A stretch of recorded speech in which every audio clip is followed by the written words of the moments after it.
Hello, everybody, and welcome to the Death of Death. I'm your host, Nick Stewart.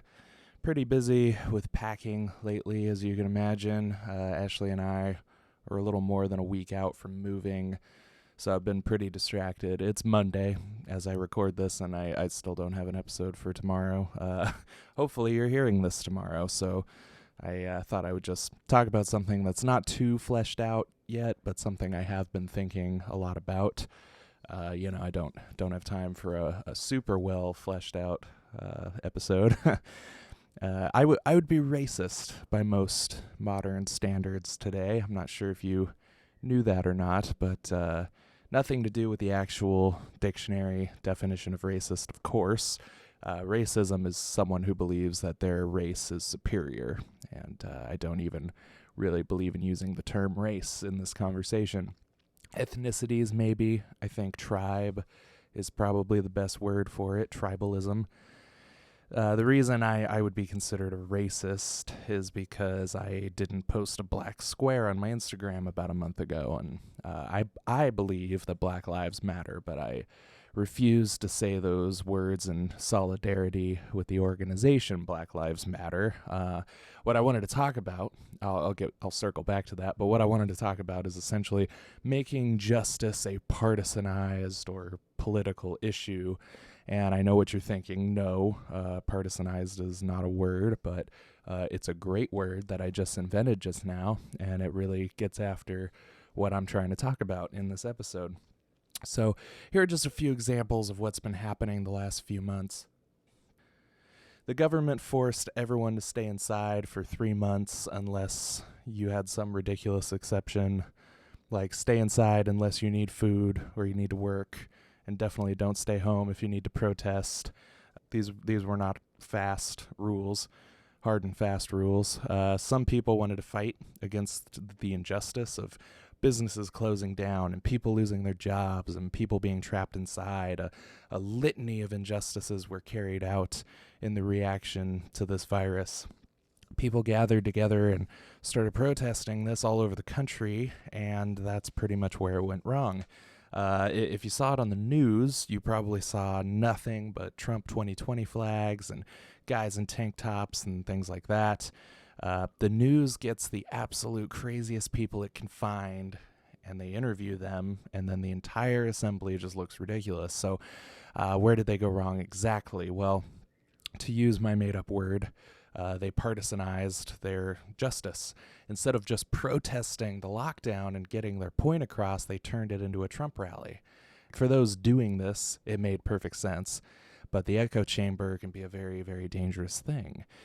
Here's what you have to realize if you're a Trump supporter. Now, if you are a Trump supporter, I mean you no harm. I'm not, but I don't think ill of you.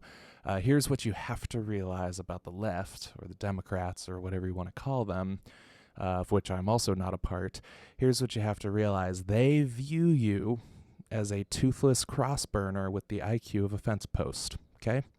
Now, if that was provocative, I meant it to be because I want you to pay attention to me right now. They do not view you as a smart person.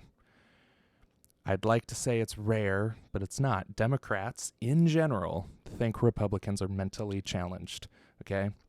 As neither a Democrat or a Republican, I hear what they say about you when you leave the room, and you really only have to watch the news to see what they're willing to say to your face, which is bad enough.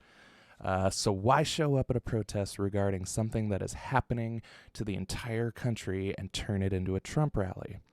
Well, if you understood how the other side viewed that, you would never do that, because I actually care about the Democrat whose business went under because of this as well. Ironically, he might not care because he thinks there's a very good reason for his business to go under, and that he's kind of doing his part, stay home, stay safe. But I actually grieve for his business or his job the way that I'll grieve for anyone. We shouldn't make the issue of the lockdowns a right or left thing because it's unjust. God hates oppressive governments, theft, manipulation, fear-mongering. God hates all those things. But instead of proceeding on the ground that it's unjust, they start waving Trump flags. Now that it's a politicized issue, you've lost any shred of a possibility of the left supporting your cause. I saw this coming from the beginning too. Now that the left can look at those protests and think, look at those subhumans spreading their germs all over, they don't know anything about science, at the odds of that Democrat business owner ever joining the cause are thrown straight out the window. They'll have to wait a few weeks before they get their chance to protest. So we had a group with a perfectly valid mission who screwed it up because they made it political. So where else have we seen that? Well, the Black Lives Matter movement is where we've seen that. What could be simpler? What could be a more simple mission than getting people to admit that Black lives matter as much as other lives and then being treated accordingly? Here's the problem. If you look at where all their donations go, it all goes to Democratic campaigns and organizations. So let's step back a little. Could I eat in a restaurant if I knew the owner donated 5% of the proceeds of that restaurant to a Democratic campaign? Well, it depends on how good the sushi was, because sushi is the only food that I'll turn a blind eye for and sell out my beliefs. But yes, possibly. I want the product, and the person I pay for that product can do whatever they want with their own money. So I wouldn't have a problem eating at a restaurant knowing where that money went. But would I give that business owner a donation for the Democratic Party? No, never. I would never do that. Let's just take abortion and the drug war, both backed by the Democratic Party. You probably couldn't find two things that contribute more to the oppression of black people.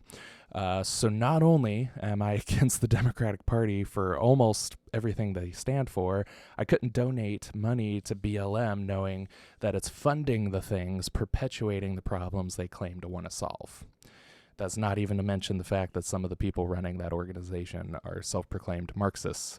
So the oppression of black people is a great evil. God hates tribalism, or racism if you still want to call it that. It's unjust. But instead of proceeding on those grounds, they give the money to the Democrats, which is their false god, hoping for solutions and rescue, and they're not going to get it. Trump is not going to solve the lockdown, and BLM is not going to solve black oppression in America. We've talked about protests and things that have already been going on the last few months, but now let's talk about what might happen in the next few months or years. Lots of stuff going on in the world of human trafficking, and that sounds way more like a newsletter than I ever meant for it to sound. There was this whole Wayfair thing. I'm not sure of the validity to that at all. We'll have to see how that develops, but it would be pretty perfect, though. If you don't know what I'm talking about, basically Wayfair is a furniture company that's accused of being involved in human trafficking, and they're allegations, so there's nothing concrete yet, but you have to admit that a furniture company would have the means to launder money, and they would have the necessary transportation to transport slaves, essentially, to and fro. So I don't know, it's like the perfect infrastructure for that type of operation. You can see more about it online, but if you don't know, it's a conspiracy theory, and I don't mean that derogatorily. It is just a theory at this point that these people are conspiring in crime, which is what conspiracy theory means. But apparently, they had some very overpriced items with the names of missing children on them. And apparently the SKU numbers of those items would pull up missing girls on another database. So just a lot of weird stuff like that. There was a lot more to it. Like there was a picture of a bookcase for sale, and there was a book about organ harvesting photoshopped onto the display picture on the website. So that's some weird stuff, but it is all just a theory. I don't want to, say any of that definitively, but you know what's not a theory? The Epstein stuff. And here's what's scary about the Wayfair stuff compared to the Epstein stuff is that even if it turns out to be true, they might handle it quietly and we'll never even know about it. So in the Epstein situation, let's take a step back and look at what we're actually looking at. We have a pedophilia ring with connections to Prince Andrew, Bill Clinton, and possibly Donald Trump. And the man with the information died under suspicious circumstances. So now think about this. That's what we know about. Can you imagine what we don't know about? that's what gets me with some of these conspiracy theories. I can't know what I don't know. I can't know that Wayfair doesn't traffic missing children. I can't know that Jeffrey Epstein wasn't murdered. It's all weird. It's all weird stuff, and that's just what we know. So imagine what they're covering up. Now they've caught Jeffrey Epstein's former girlfriend, and she claims to have a lot of dirt on a lot of powerful people. So here's my question, and I'm ashamed that I still have to ask it, but are you still committed to justice despite its political ramifications?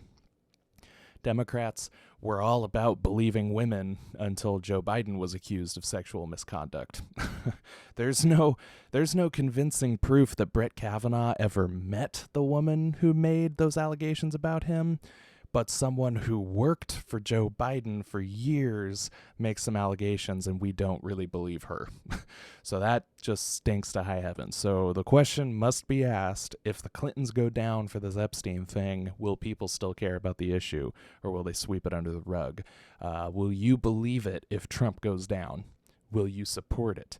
It's easy to say so now, but I think a lot of Trump supporters will refuse to believe it if he turns out to be involved. And only time will tell, unfortunately, but I want you to be resolved.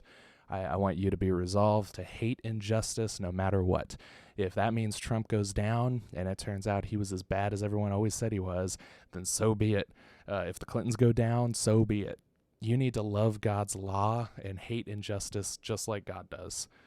I just want you to be prepared, because it's possible that some people you and I both love will go down in this thing. I mainly mean like actors and stuff that I love, but we should care more about God's law than the people on our team, even if it's people we really like. So God, give me grace to choose justice. It's going to do it for this week, but if you have a spare $4 a month, head over to patreon.com/deathofdeath and support the show. Sorry to my elect for these episodes going out so late. Once we're in Oklahoma, we'll be on a better schedule and the podcast will be more consistent, but it's just hard to do all of this while moving. But I'm yet to miss a Tuesday. Ever since we started the show in January, I have not missed a single Tuesday, so still doing pretty good. I've been your host, Nick, here to tell you that the true definition of racism is not what you think, and if you're as committed to Christ's victory as I am, I'll be here to do it with you all again next week. Goodbye for now.